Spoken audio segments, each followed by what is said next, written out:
Welcome to the official Cryptids, Anomalies, and the Paranormal Society's podcast. I'm your host, Barnaby, and you're listening to Whispers from the Dark. Alright, ladies and gentlemen, hello and welcome to this week's episode of Whispers from the Dark. I am your host, and today we have a special guest with us. He is the host of Chasing Legends, Nash Hoover. How are you doing? Good. How are you? Good. So this is the first time that I've gotten to speak with you, and I'm pretty excited. I don't know about you. Yeah, it's good to finally meet, face to face. Yeah, sort of. Yeah. So we're having you on today because you are going to be at the Marinette, Menominee, Bigfoot, and Paranormal Convention on June 4th. So we're looking forward to having you up there. I'm looking forward to being up there. It looks like it's gonna be a good time. It is, yeah. So have you done a lot of conventions and stuff, or? I do the same one every year, the Van Meter Visitor Festival in Iowa. But I usually don't go off from that. I've done a couple other ones, but I've just never really been happy with kind of the whole deal. So I'm pretty picky on the events that I do because I want to do events where it's more about the field and the research and, actually teaching and not so much about glorifying, has-beens and, big TV people and what have you. I want it to be true to what it should be. So I've, like I said, I'm very, very picky. So I've usually only, I've done the Van Meter Visitor Festival every year since 2014, just because I really enjoyed the crowd and I enjoyed the people that put it on. Chad Lewis puts it on. So it's kind of decided to branch out a bit. I'd seen that Chad originally was going to be at this event, and then Ken Gerhardt's going to be there, and I know Allison Jordanland. So I figured if I saw those people involved, that it was a good event. So I reached out, and here we are. Yeah, unfortunately, Chad is going to be off on an expedition in eastern part of the U.S., I believe. I'm not sure, but we actually have Shitan Noor replacing him. So, yeah, I know her as well. So. Oh, cool. So, yeah, it's going to be a good time. And so you are the host of Chasing Legends, and that is a YouTube show, correct? Yep. And have you put out like any DVDs, or are you on Amazon Prime? I know you were working on that and some other stuff. We are just primarily YouTube. We had kicked around Amazon Prime, but I have a lot of friends and colleagues that had very poor experiences with putting their content on Amazon Prime. So I was like, yeah, we'll just stay away. YouTube's free and accessible to everybody, and we just we wanted our content to be as easily available and readily available as it could be. And it seems to be working out for us. We make no money off of it. It's totally a passion project, and it's just an excuse for me to check out some stories that I've really been into, and then just I bring along some of my filmmaking friends, and we kind of put a production around it and edit it together to seem like a TV show, and then we put it on YouTube. It's been a lot of fun. We released kind of our YouTube season 1. We released 4 episodes in 2020, released in February of 2021. So a year ago, they all came out. I think the last episode released a year ago today, actually. We shot four episodes during 2020, during the pandemic, like the height of the pandemic. Took advantage of the cheap airfare, and definitely not anymore. A good idea. But yeah, we traveled to Massachusetts, Arizona, Louisiana, Vermont. Shot 4 very different cryptids. We did Puckwegies in Massachusetts, Champ in Vermont, the mogollon monster in Arizona, and then the Rougarou in Louisiana. So 4 very different types of cryptids, 4 very different environments, which was kind of what we, that was kind of the idea, was to, we wanted to kind of throw ourselves out of our comfort zone and not to stick to any type of area, or, we didn't want to do several Bigfoot episodes. We wanted to keep it very universal and open. But yeah, we started doing this 2013. May of 2013 is kind of when everything kind of came together, and we've been doing it ever since. Cool. So you have any locations set up for your next season already, or? We've got a lot of stuff that we're looking at doing. We're trying to do it bigger. We want to do more episodes this time around. Want to explore some more lesser known topics. I like to I like to go after the stuff that hasn't been done a billion times, and just because there's a lot of good stories out there that don't get the attention I feel they deserve, and sometimes we can find new evidence and just kind of add to that story and bring positive attention to some of these cases. Obviously, we want to do some more of the heavier hitters and more popular ones. But yeah, we're hoping to get going here pretty soon and get some stuff done. Cool. So I'm sure I do mostly cryptozoology and stuff for my what I am interested in that. But I do like the paranormal and that as well. I wanted to touch on your whole thing of doing more episodes. From our standpoint, we do one every 2 months. Anything more than that, like the going out and filming and the videoing and editing and all that stuff, that's a lot of work. I totally understand where you're coming from and your standpoint, because I have actually watched your first 4 shows that you have out, and I also watched the Lake Pepin episode. Yeah. Yeah, because so I'll give you a little bit of not background on me, but background on this here. I knew you were going to be on our show, and I wanted to check out what you've done and stuff. And I started out with the Puckwegie episode because like you said, I've not many people have touched on that and stuff, and I knew what it was, so I was like, all right, let's see what you got here. And the very first episode, you guys get off the airplane or whatever and go to the hotel or wherever you are, and they're sitting on the couch, and this guy on the couch has a Cryptid Campfire t-shirt on. I'm like, mm-hmm. I know them. Yeah, well, Eli, the host of Cryptid Campfire, he shot 3 of the 4 with us. Yeah. See, and I didn't know that, going into watching, and I'm like, I know that shirt. Who is this guy? And then his name came up, and I'm like, oh, him. Yeah, and I haven't met those guys, obviously, but in my research and stuff, when I'm at work, I listen to podcasts for 10 hours a day, and Cryptid Campfire is one of the ones that I do watch or listen to. Yeah, Eli's great. Mm-hmm. Yeah, because we shot the Puckwegie episode first, which is why he wasn't in that, and then we shot Mogollon Monsters second, and since he lives in California, so he was only a few hours away, so he drove out just to meet us and hang out. Mm-hmm. So that's why he kind of comes in halfway through that episode, and then we all just really enjoyed, working with him. So then he stuck on with the Rougarou and the Champ.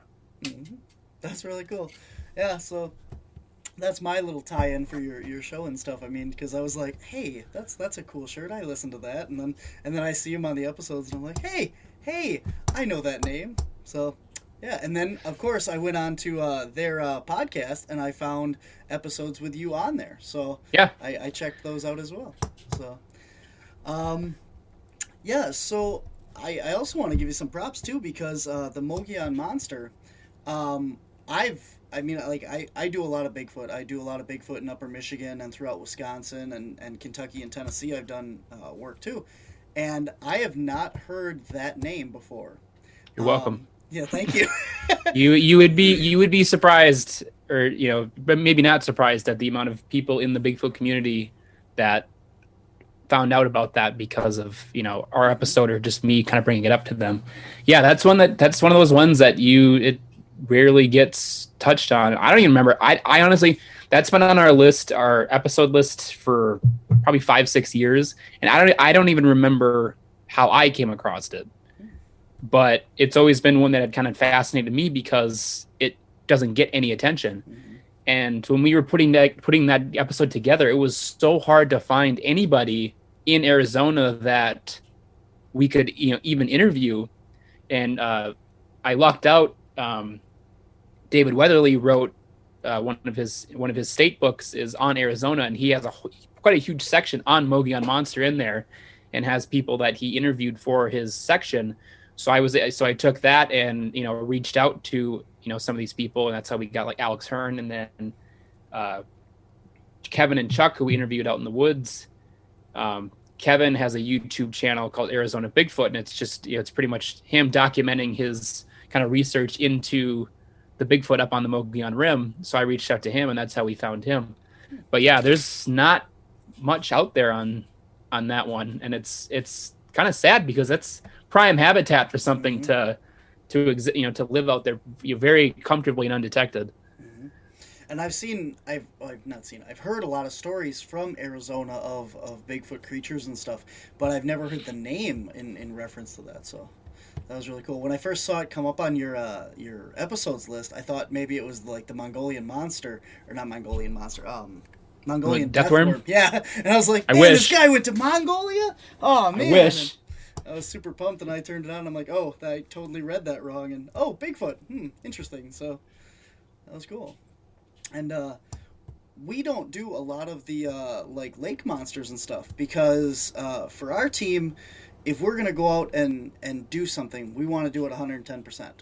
So I have a van for bigfooting and stuff, and it has 360 lighting on it. It has 360 security cameras.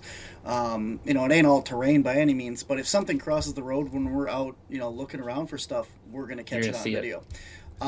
And I feel it has backup video or backup batteries. It has solar panels on it. It's a self-contained. We have waders. We have all kinds of stuff in that thing to document and get out there in the field and stuff. And if I'm going to go look for a lake monster, I feel like I have to have a boat that is very similar to that with sonar and the underwater drone and all this stuff. And I just don't have the funding right now to go all in on a boat. So we haven't even, our group hasn't even touched lake monsters. So I love lake monsters. I love lake monster investigating because it is a challenge. It's you can't you have to pretty much have to take the entire book of investigating cryptids and just throw it out because you're not you're on open water. You're not walking around. You're totally limited to where your boat can go, and obviously what you can see from the shore. But yeah, when we did Lake Pepin, that's another one that we've talked about, like going back and doing kind of like a return, just because that episode was bad. We put a lot of info in it, but we were like totally green when it came to like production, and we shot that all on one camera and 2 GoPros, and we were supposed to have a night investigation, but we were gonna have a boat that we were gonna use that night, and it fell through like literally the day of. So that's why it's literally just us, lucky, we lucked out with Larry Nilsson being, allowing us to take us out on his paddle wheel. And we just spent hours out there, and we had our, potential sighting. But that's one that, we've wanted to do again and most likely will do again, but like right. And actually get, our own boat and, with some sonar capabilities and this and that. But yeah, lake monster stuff it's a lot of fun, but it's definitely limiting, especially on like a production standpoint of like how we go about it. You really have to choose the right ones. Definitely. Like I said, you got to either do it all out or it just doesn't work because you're out in the woods. You're at a disadvantage, like looking for Bigfoot or the Rougarou or whatever, because you're out hiking and you're in its terrain. Like you can walk through the woods, but you're never going to be as adept as whatever's living out there.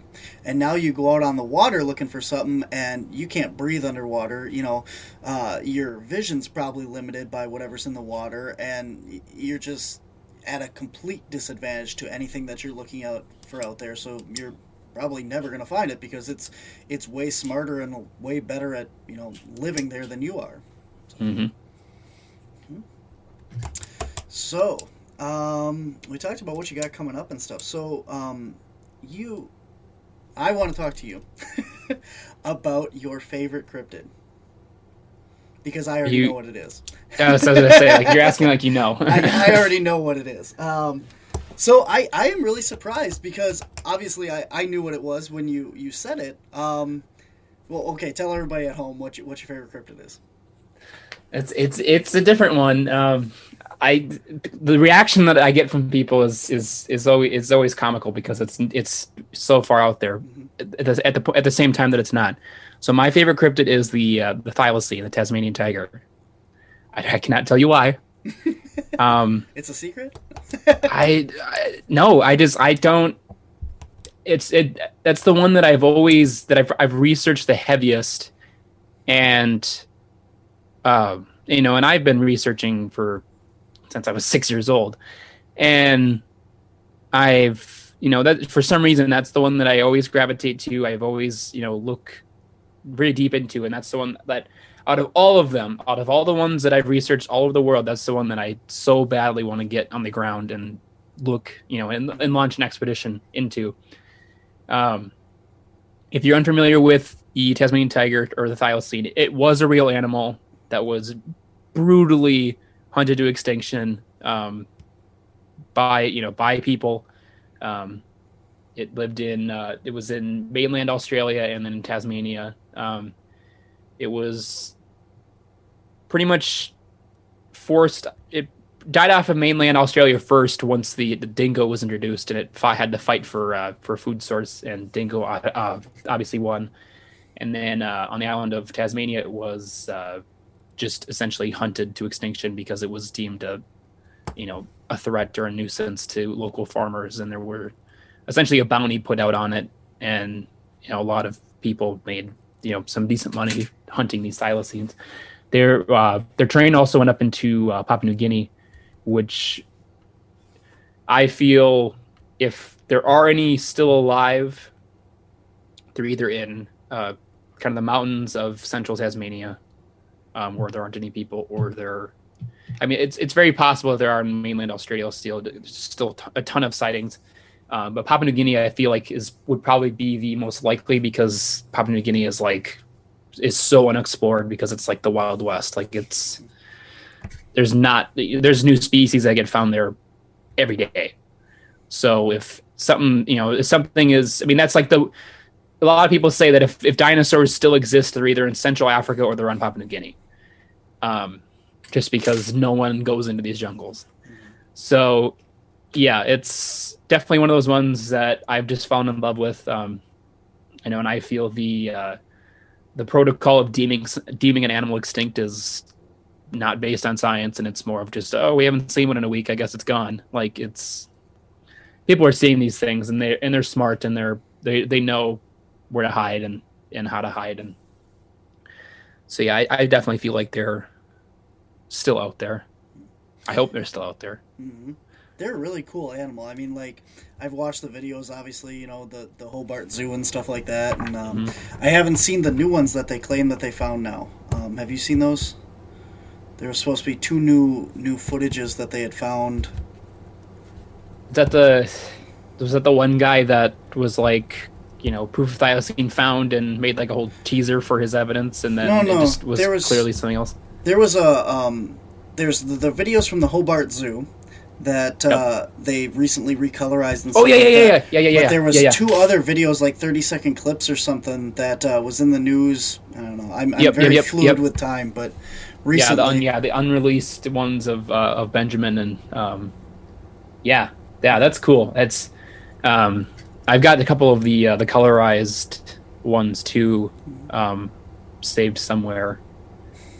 But yeah, and the other thing with the Tassie tigers is they're a marsupial. They look like a wolf or a dog, but they're more related to a kangaroo. Like their young are born into a pouch, and they have joeys, and just a huge gaping jaw on those things. Though it's funny too because my cell phone background is actually nice, very cool, very cool. I have on my desk here. I have a ton of little cryptid creatures and stuff here. And I actually have a thylacine, but he's over in my other cabinet. So, but I got all Nice. the rest of these weird little guys here, lake monster down there and stuff. So, hodag. Nice. Yeah, I've got a few. I got Bigfoot and my stuffed Peppy, Nice. and I've got the Patterson Gimlin footcast Yep. back there. Okay, yeah, mine's down there somewhere. Very cool. Yeah, so I throw this out to you because I'm interested as well. If you ever do get a chance to go to Australia, I think Caps and Chasing Legends needs to team up and do a crossover episode. That'd be cool. More the merrier. All right, man. I will hold you to that, man. I just got to get my passport. I haven't got Yeah, that that's important. yet. Yeah, so but like I said, when I heard you say that, I was like, now there is a cryptid that you don't hear a lot about being a cryptid. You know, you hear like the Bigfoot, Dogman, Mothman, all that stuff, and a lot of people don't. Mainstream. Yeah, they don't take into consideration, like you said, all the obscure ones and stuff. And I wonder if that's because like the thylacine is a real animal, like Yeah, documented history and I think that might be. It fits. It fits into cryptozoology because it's obviously not supposed to be there, and people are saying that it is. But it doesn't at the same time that it was, an actual documented animal. And yeah, I think that's kind of what, a lot of people. I think that's why it trips people up so much when I say that is my, my favorite, is because it's not the traditional cryptid, and I don't care. I'm unique. I'll take it. I think I'll roll with it. everyone that does the kind of stuff that we do is unique. So, Yeah. well, but when you're talking about animals like that existed and don't anymore, you have like all of them per se. I mean, aside from like maybe Mothman, Dogman, and Bigfoot, you have the plesiosaurs and the lake monsters and stuff. I mean, you look at the fossil record of prehistoric dinosaurs and reptilians. You have those. You have the giant crocodiles. You have trying to think here. The Titan boas in South Yeah. America, and the woolly mammoths in Canada and Siberia, and yeah, all it's the pterosaur ones and stuff, the pteranodons and that. So you have a lot. yeah. Of, I mean, you can definitely draw some parallels to extinct animals and cryptids. I mean, it's very well possible. I mean, that's kind of how we always approach things, is that we look at everything with a super skeptical and an objective lens. I mean, you have to in this field, otherwise you're just disappointed the whole time. But you can never go and do these things and 100% believe that you're gonna find Bigfoot, or you're gonna find evidence. You kind of have to look at it. You have to look for clues into the other possibilities, which is kind of how we go about it. We look more into what could it be versus what is it. So we are trying to we study the local known wildlife. Is it with the case of mogollon monster, is it just a pissed off bear that people are fear kicks in, and oh my god, I saw a Bigfoot? Because the mogollon monster, a lot of people describe it as being pissed and angry, and it attacks campsites and this and that. So is it something like that it's just your fear kicks in and you associate it with stories that you've heard. And we've done some Wisconsin Dogman research, and is it just people seeing wolves and they've never seen a wolf before, and they know the stories of Bray Road and all these other things and they just associate it. Or you see a 12-foot long sturgeon swimming through your lake, and oh, I just saw a lake monster. So we've always looked at it we always look at everything from that lens. And extinct animals definitely could fall into that as well, because if you see something that no one has seen in 100 years, you're not going to know what it is, unless you study extinct animals, which not many people, not your average Joe is going to have that knowledge. You're talking about a lot of people report that the mogollon monster is a pissed off Bigfoot. Have you noticed in your research and stuff that a lot of people from the southern states like Texas and Arizona and stuff like that all claim to have more of the aggressive Bigfoots down there, whereas opposed to the northern area, they're more of the forest creatures and more peaceful. I mean, I've come across the the aggressive side of them pretty much everywhere. Yeah, you definitely see it. Um, more on the south side, like you said, more south of the country, and um, but yeah, I think the majority of like Mogia monster stories that I've come across were, there was like a sense of hostility. It was, it attacked their camp and it roared and, rushed, chased them off, chased them away and whatever. Um, yeah, it's interesting that you bring that up. I guess I've never really like put that together, that it seems like it's more on the south, the southwest, south areas. Um, One of like your witnesses actually brought up a good point that I thought too. He said that I don't know which one he was, but he said that being food was so scarce down there that it's possible that when these people are going into their habitats, like you guys out there camping and stuff, when these Bigfoot or whatever creature down there is looking for food, they feel you as a threat because the drier land, the less animal. I mean, obviously there are animals down there, but the less prey for them, the less food sources and stuff. There's a bigger fight for the food. I mean, yeah, and that would make sense. I mean, there's we saw a wolf down there when we were out driving around, and then like the largest elk herd in the country is down there, and we ended up in the middle of that, and so I mean, there's definitely plenty of wildlife down there, all kind of fighting for resources. So it's very well possible that that it does see other humans and just other animals in general as that kind of fight for resources. And yeah, that's a good point. So anybody that's listening and stuff, you got your YouTube show and stuff, you go do that and everything. Do you also when you're not filming that, do you go out in you're from Minnesota, right? Yep. Yeah, do you go out around like Minnesota and like look for Bigfoot and other stuff right in your home state, or? We try to.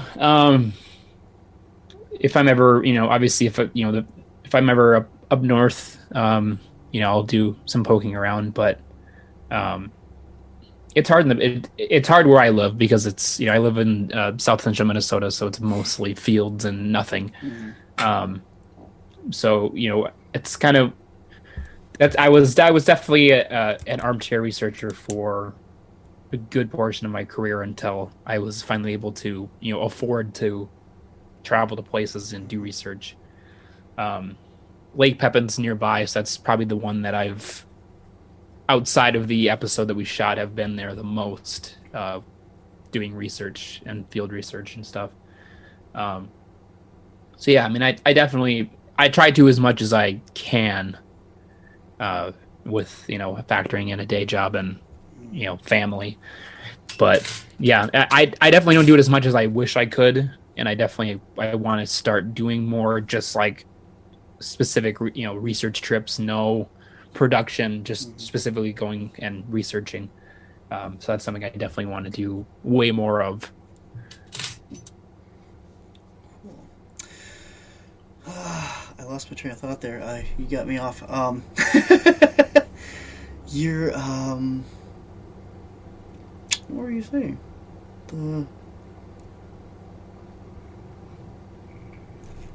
Totally lost my train of thought. It happens. Let's go. So you did Lake Pepin. So okay, that's where we were.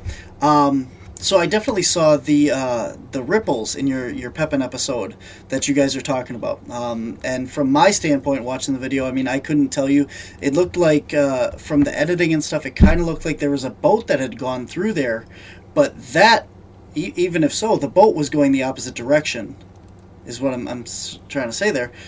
But you can kind of see like the undulating kind of ripples back there. You can see that, that classic lake monster sighting. Mm-hmm. Yeah, it definitely had. Yeah, that there look. was. So the weather was pretty poor that day, and there weren't. We maybe saw in the 4 or 5 hours we were out on this boat, we maybe saw, 2 or 3 other boats, But where we had seen that, nothing came through because we were looking out that direction for quite a while before we caught it. And Lake Pepin is a part of the Mississippi River, so the current goes mostly south with the river. I mean, there are the occasional back currents and whatever, but that specific section that we could definitely see the main water going south, and then whatever this was going north. It was definitely moving north, and it just appeared out of nowhere, and was kind of moving slowly along, and then it eventually faded away.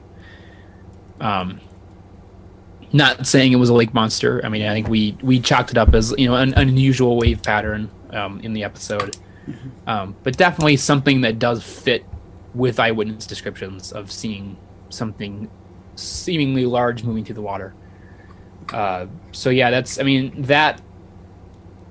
sighting is kind of one of the reasons why I really want to go back and do a proper return. I mean, I've been back, tons of times after that, and just kind of trying to make sense of, just kind of checking the area to see if I could see something like that appear again, and I never have. And we shot that in 2014, and so that's almost 8 years ago, and that I've been going back to try and get an understanding and see if I could catch that again, and I've never seen it again. But I mean, Lake Pepin's massive. I mean, it's very identical to the size of Loch Ness. It's 23 miles long and 1.5 miles wide. It's definitely not anywhere as deep as Loch Ness. Loch Ness gets to like 750 feet, whereas Lake Pepin, I think the deepest point is maybe 80. But just because it's such a silty lake being connected to the Mississippi River, so a lot of it is, the depth changes a lot. So I mean, it's hard for me to. I mean, there's definitely still a lot of interesting photo evidence that has come out of Lake Pepin. Definitely your kind of classic plesiosaur hump and neck photos and stuff. It's hard for me to distinctly say that that's what it is, and it's not. There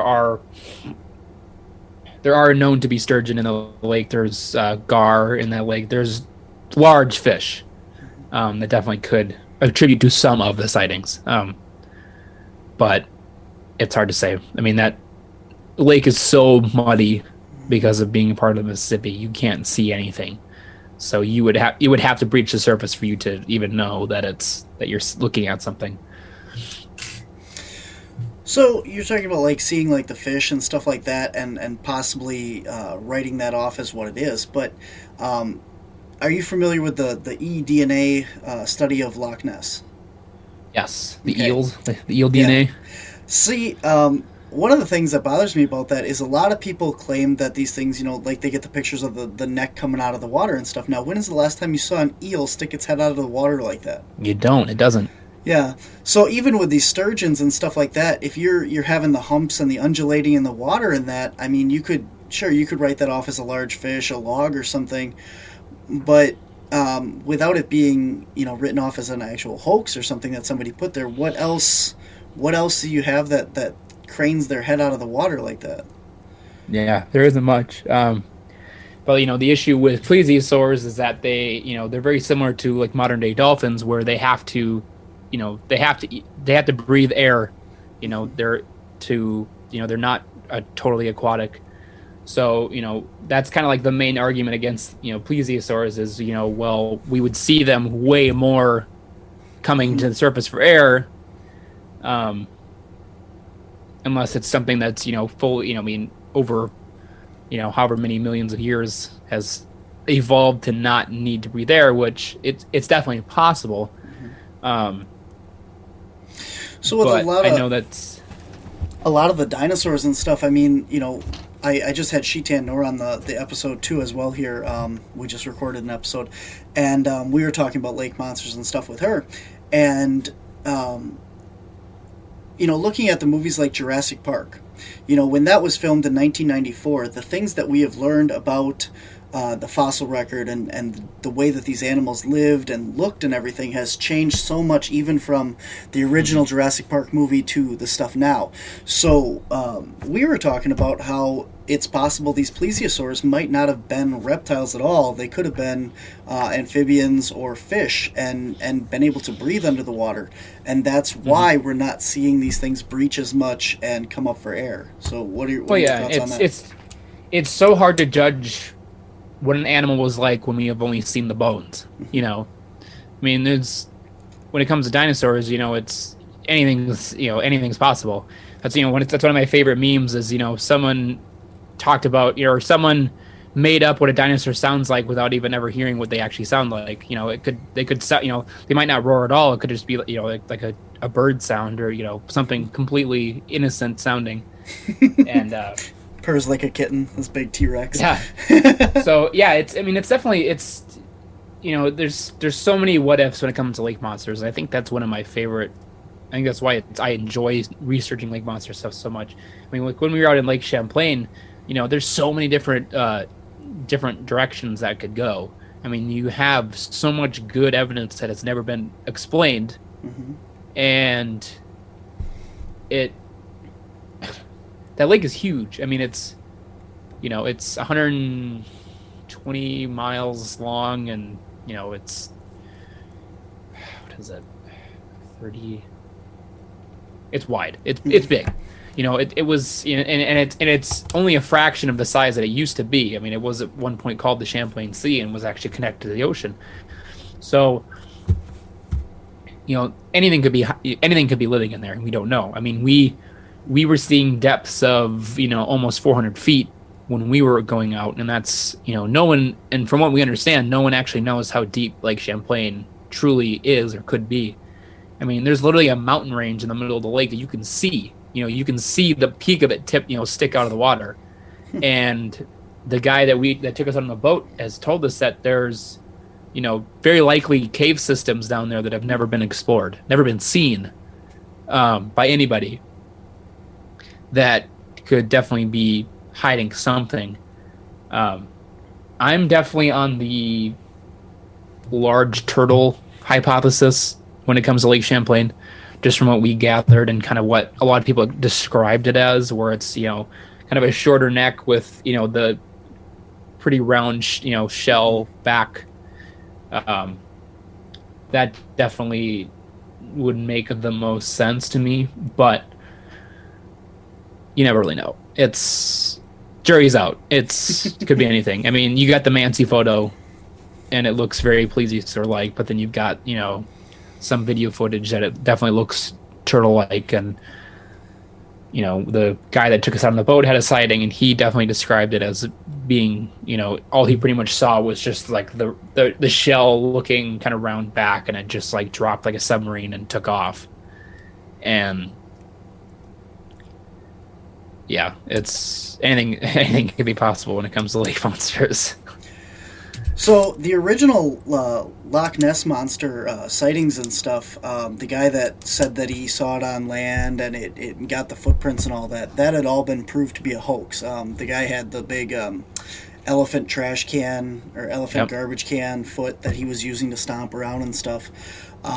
So my question is, when you've researched these, because like I said, I haven't delved into this too much because 100% or I don't bother, but when you're looking into your Champlain and Pepin and stuff like that, have you heard any sightings of it being on land? Champlain, yes. Pepin, no.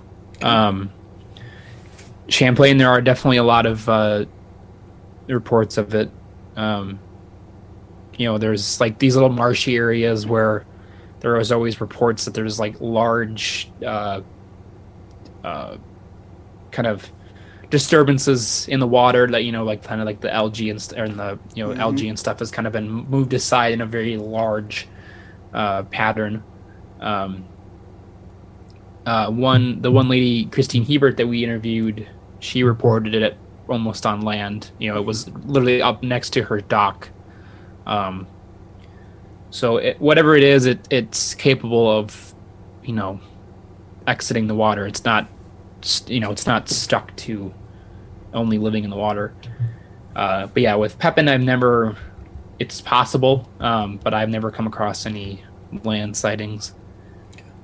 You know why I asked that, right? Because you also have another creature very similar down in Africa, the Mokelia membe. Mm-hmm. And I'm curious to think, like, from your point of view that's looked into it, and we asked Shitanor as well, like, if you think that these things, like, for example, like, you have Bigfoot, you have Sasquatch, you have the Grassman, you have the Yowie, the Yaren, the Orang Pendek, all these different names and descriptions for pretty much the same creature around the world. So when we're looking at these things like Champ and Pepin and Nessie and that, you have these same similarity creatures called different things around the world. And it's interesting because the main thing with cryptids is you almost have to have this breeding population for this to be a real animal. So you have to have more than one of these. You have to have more of them around the world. So do you think that Mokelia membe is a more brontosaurus sauropod creature or more of a lake monster like these? I'm definitely more on the brontosaurus sauropod. Earlier when I kind of was talking about the Central Africa and Papua New Guinea being kind of like the lost worlds, I was kind of more referring to the Mokelia membe. Mm-hmm. But yeah, I mean, based on kind of how it's described, it seems more, because there are a lot of reports of it, kind of being on land, and but that's one of those ones where it's that has so many, there's a lot of possibilities that could be something because it's in an area that most people aren't going to go, and the Congo is definitely not somewhere that you can just walk into. Both with it just being very dense jungle and the possibility that you're probably going to get shot just true. From the just from the unrest and just the lawlessness in the area. But the people that have gone in and gotten in have definitely described the Westerners that have gotten in and done research have definitely described something that does fit the bill when it comes to it being sauropod, brontosaurus like. I do. Yeah, it's just. Go ahead. I do find it very interesting that not to say that the natives or anything are unintelligent by any means, but these people don't have access to the internet or books or the research and stuff. And the researchers that have gone in there and shown pictures of elephants and dinosaurs and other things, the natives always point at the sauropod dinosaur and go, no, that's what we saw. It's not an elephant. No, it's not this. And I find that very interesting because they're not out there to hoax anyone or anything. They know what they saw. And that for me is why I primarily research international cryptids. I obviously touch on the U.S. just because I live here and it's easiest to it's the most accessible. But I've definitely more preferred researching international stuff just because there are so many possibilities when you get into like the cultural side. Is it a known animal that at the time that the story started, they didn't know what it was, and it just became from oral and written tradition. It's just kind of stuck with these tribes. I can't remember the gentleman's name, but there was, I believe it was Western Africa, and he went in. I believe it might have been some Mokelia membe research, or it was a different African cryptid. But he showed that the natives photos of a rhinoceros, which obviously to Western society is a known animal, and they all were like, yes, that's the creature. So this is you kind of run into that instance where it's something that is known to the rest of the world but isn't known to the group of people that have these stories. And that to me is why like the research and the cultural side of these cryptid sightings is so fascinating, because you run into that a lot, where it's a lot of it is just you to have a group of people that is so out of touch with the world around them and have no idea the things that have been discovered and, you know, by science and are known to exist, and they see these animals as monsters because they're large and scary and, you know, charge at them and they don't understand them. Not saying that that's all of the, you know, cases with cryptid cases around the world, but you definitely run into that with some. And Africa is one of my favorite continents to research cryptids in, just because you run into so many of the, you know, the oral traditions and, you know, the stories that have just been passed down, and then it's just kind of stuck with the people, even if they know, you know, that these animals exist. You know, the original story could have just been something that was misunderstood and turned into a monster.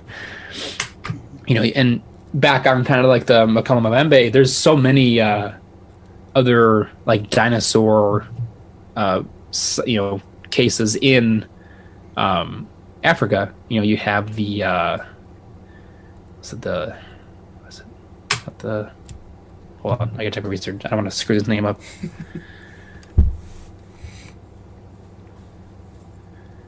Where are you? The Kangamato in Zambia, which is reported to be like a pterodactyl. And that's, you know, and that one has, you know, quite a bit of evidence to it. But, you know, it just goes in to show that, you know, the Central and Western Africa, how unexplored it is, and how a lot of these things could just be living happily and no one would know that these things are even still around. Do you do anything with like the paranormal or that side of the stuff, or no? Yeah, I mean that's how we started. I mean, the first Chasing Legends episode is a ghost hunt. I think I did see that. Yeah. Yeah, Ghost of Hell's Tunnel. That's a train wreck. Oh, I didn't watch it, so all right. I mean, you can go ahead and watch it. We originally shot that as like, okay, let's test our concept, because it was literally like a month after we created the show.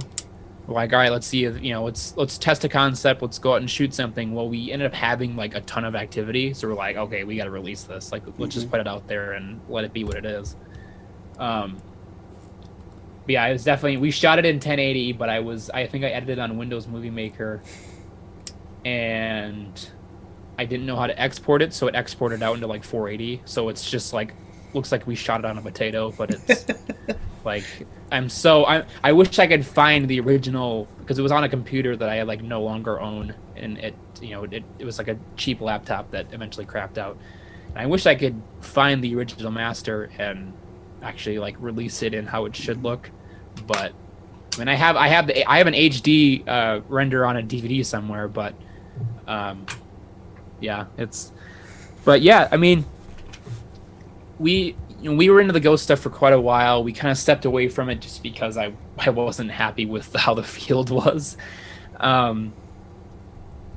It's something that we have kind of discussed dipping our toe back into, not necessarily with Chasing Legends, but, you know, possibly like doing a kind of like a side spin-off project that would kind of, you know, allow us to look into those things, because it's, you know, it definitely interests me. You know, I'm a big history buff, so you know, I like that, looking at it from that side of, you know, that we're getting to kind of explore some pretty, you know, some places with some cool history. And we actually are shooting something in the middle of March that is ghost related, kind of an unannounced thing that we're kind of playing around with. But yeah, I mean, I like the ghost hunting stuff. You know, that was kind of how I originally got into the paranormal, was from ghost hunting, you know, watching Ghost Adventures and being like, I can do that. And kind of just stemmed from there. And then it, you know, eventually became, you know, I DP'd for a ghost hunting show that's on Amazon Prime. And that was kind of my hardcore, kind of tossed into, you know, some of the, you know, pretty terrifying places in the Midwest, and got to kind of experience that. And it, you know, I like the stuff, but yeah, I definitely am more on the cryptid side of things just because it's more fun for me. I'm definitely not uh, sit in a room and talk to the walls kind of guy. That's Um, that's what I always say when people like I love cryptids, and I do all of it, because of caps and that. But I said, I will sit in the middle of the woods, pitch black, with a thermal imager, listening for something to snap a tree branch, and I'm super excited and super ready to go. And then I just can't stand sitting in a room uh-huh. going, "Is anyone with me? Can you make this light turn on?" I mean, I'll do it, but I'd much rather go get eaten by something in the woods. Yeah, people would like, would you guys do like ghost hunting stuff with Chasing Legends again? And I'm like, yeah, but it would have to fit like a very specific criteria. Like it would have to be, like some haunted temple somewhere in the middle of a jungle that we have to hike 4 days to get to, and has that still that level of danger and adventure to. Like we're not just gonna go, to some haunted prison and because it just the way we developed the show and like kind of the structure of the show wouldn't work with your typical hauntings. Um, I know so that's kind of why. you had mentioned that one of your examples for your show as well as mine was Expedition or Destination Truth, right? Yep. Josh Gates and stuff, and I mean, Mm-hmm. I absolutely love that guy and all the stuff Very, that he's done. he's a very nice guy. Yeah, have you got to meet him? Yes, Cool, very cool. I met him. Yeah, I met him in Milwaukee in 2019. I was there. I did not get to meet him. I didn't even know there was meet and greet tickets available until after we got There there. wasn't. Well, yeah, because I had the same problem too. The meet and greet stuff was all sold out by the time I even found out about it. And I was actually in Ireland when I found out about it and bought the tickets. And yeah, so we went, and it was just cool just to kind of hear his stories. When we were walking out, we noticed a huge line of people kind of at where the stage exit was. And we're like, we walked over, like, what's going on? I'm like, oh, he's gonna come out through here. I'm like, oh, okay, so let's just hang out. And like somebody eventually did come out and was like, he's gonna walk through, he's got to get going, but he will take photos and chat for very briefly. So he came through, and I snapped a photo with him and shook his hand, and it was a very, very brief meeting. But yeah, I mean, yeah, Destination Truth was kind of what really inspired us. We saw like a need and a want for that style of show again, where it was very just like off the cuff, raw, not overly produced, and just a genuine like catalog of looking for these creatures. So we kind of pulled some of the things that we liked, and then kind of added our own kind of spin and flair on a few of the things. The main thing obviously is like our whole production crew is involved. It's not just me and my cousin on camera, and we we don't do two cases an episode. We like to focus on all of our time onto one thing. And yeah, I mean, it's funny how much like Destination Truth has like helped me create the show in terms of like the people that were involved on it. Like the medic Rex Williams from, I think he was on season 3 and like half of season 4. Him and I are good friends. He helped us kind of take the format that we had and tailor it more to TV. Evan Stone, who was the one of the camera guys for quite a while on DT.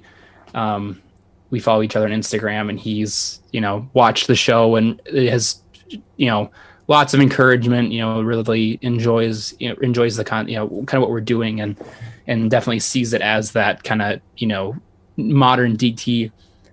And then and then I've met Aaron Ryder and Jael DePardo, and they have all expressed a lot of they're happy to see that it's getting done by somebody that is a fan of the show and kind of wants it to come into the modern era. So yeah, it's been interesting how much DT has inspired it, but then also has like helped it, given the people that were actually on it that I've met, um, and have been able to kind of get some really good input and encouragement from. Yeah, that's really cool. You said also in one of your other reviews, I can't talk. One of your other interviews that you wanted to do this because there isn't anything else out there right now like this. You have Expedition Bigfoot, you have like the Skinwalker Ranch stuff, and then you have like all these ghost shows. But right now, there's no shows for cryptids on TV. Like, there's a huge lack for that. Mm-hmm. Yeah, and it's definitely been a challenge in that aspect. And, we've definitely talked to some TV people, and a lot of it was, it seems like it's such a niche almost community and a desire, and I've kind of told them, I says there's definitely a want and a need for this type of show, but they don't, they need something that they feel is going to sell to a wider audience and not just the cryptid community. And I think I had somebody literally straight up told me if it was a ghost show, I would greenlit it, no problem. And I remember someone telling me that, there's no need in the market, or there's no room in the market right now for cryptid shows. No one's looking for cryptid shows. And I was told that the day before Travel Channel launched their In Search of Monsters series. I'm like, Travel Channel, that's how I responded. I'm like, Travel Channel literally has the cryptid show coming out tomorrow, so don't tell me that it's not needed. And then literally, like, they just have one. within that same year is kind of when like Expedition Bigfoot and all these other shows kind of started coming out, and then they brought back Mountain Monsters, and it's like, okay, neat, let's have 80 more shows about just Bigfoot, and let's throw some more ghost hunting shows into the mix. And then, but what about the other stuff? What about the stuff that no one's talking about? You got how many people out there looking for Bigfoot, and they're not finding anything. But I've got several people telling me they've got like hardcore evidence of a lake monster in Vermont, or So yeah, it's been frustrating, but at the same time, it's like we're trying to stay true to ourselves, and if people are gonna watch it, which I mean, our first season like went off no problem. Like, it got tons of views. I mean, shouldn't say tons, but it got a lot for what for how little we marketed it, and just like the state of the following. But people really dug it. People really liked that approach and the honest. We're out there, no bullshit. We're trying to find the answers, trying to find the truth. We're not, overproducing it. We're not, just some randomly selected people that have no interest in the community and the topic. We are genuine researchers trying to find genuine answers, and apparently that's not sellable. It's not TV. It's not real enough. Yeah. So yeah, I mean, we definitely want, if we were to get the right kind of offer and the right deal, we would definitely take it. More so for us, it's being able to do this full time. It's not for any amount of money, the glory, the fame, whatever. It's to genuinely be able to get paid to do our research and to travel, and we're making a show about it, but we're getting to investigate some things that we genuinely want to investigate, and are not being told to go investigate them. Yep, I hear you, man. That's exactly what Caps is all about right here. So, but all right, we are about out of time for our 1 hour mark here. So I want to thank you for taking the time to speak with me today. And I look forward to meeting you in person in June at the Marinette Menominee Bigfoot Conference. So where else? You're going to be at the Van Mater Festival? Yep. It's September 24th in Van Meter, Iowa. They put it in a new venue this year, so it'll be nice. It'll be indoor, and I don't know the speaking lineup. I haven't been asked. I will be there with it. I will be there. I will physically be there. I don't know if I'm going to be speaking. They haven't released any sort of lineup yet. They just kind of finally started posting updates about it. So yeah, I'll be there, and then I'll be at Menominee Marionette with a booth, which I'm looking forward to. And that's it. I just have the two. But yeah, if you can find me on Instagram at Nash Hoover, all one word. You can find Chasing Legends on Instagram at Chasing Legends TV. You can go to chasinglegendscrew.com, and that's all of our episodes are on there, and a bunch of info. You can meet the team, and all of our social links and stuff are on there. And yeah, I'm excited. We'll have to have a chat when we meet in person and maybe hash some stuff out. Perfect. It'd be cool to work together on something. It would. You got to come up to the upper Michigan to the Hidden Adventure and go Bigfooting with us up there too. I would love that. Yeah. Cool. I had one other thing. Oh, do you have any update on when season 2 of Chasing Legends comes out? All right. I wish I did. We haven't even shot anything, so it's been a busy year. So yeah, I'm finally getting back. My son was born in October, so that kind of has thrown some things off. We originally had planned on starting. We originally were going to start shooting last summer, and then with my fiance getting pregnant and stuff like that, I couldn't leave. What does she think of all this? She's happy. I mean, as long as I'm happy, she's happy. I mean, she'll be there with me. My son will be there with me when we come to Menominee Marionette. Okay. Yeah, she likes to come to these things and meet the people. And I mean, she doesn't have much interest in the field outside of kind of what I tell her, but she's definitely very supportive of it. And yeah. I have no idea when season 2 happened. Maybe I'll have an answer come festival or come your event. But yeah, we're hoping to get started on some stuff here by the end of the summer, and I'd say winterish, maybe spring of next year. Yet, so yeah, a couple months from we're recording this in February, so I think this will air. I'm not sure, a little bit closer to June, but so you got some time. So yeah, the answer might be different. Hopefully, it's different. Hopefully. All right, man. Well, I appreciate you taking the time to talk to us, and we'll get all your links and stuff in the show notes for anybody that's interested in checking you guys out, your Facebook and website, and links to your YouTube as well, so you guys can all go out and check out Chasing Legends. That's it for this week's episode. I want to thank our guest, Nash Hoover, for joining us. We will see him in June. And until next time, I'm your host, Barnaby. Thanks for listening. Thanks for listening to this week's episode of Whispers from the Dark. To find out more about cryptids, anomalies, and the Paranormal Society, visit us at our website at wisconsincaps.com. That's Wisconsin, CAPS.com. There you can find links to all of our social media, Facebook, YouTube, Twitter, Instagram, TikTok, and our Patreon. You will see links to our online store as well, where you can get t-shirts, DVDs, and more. If you click on the public events page, you can find out where you can meet us in person and all the public events we have coming up.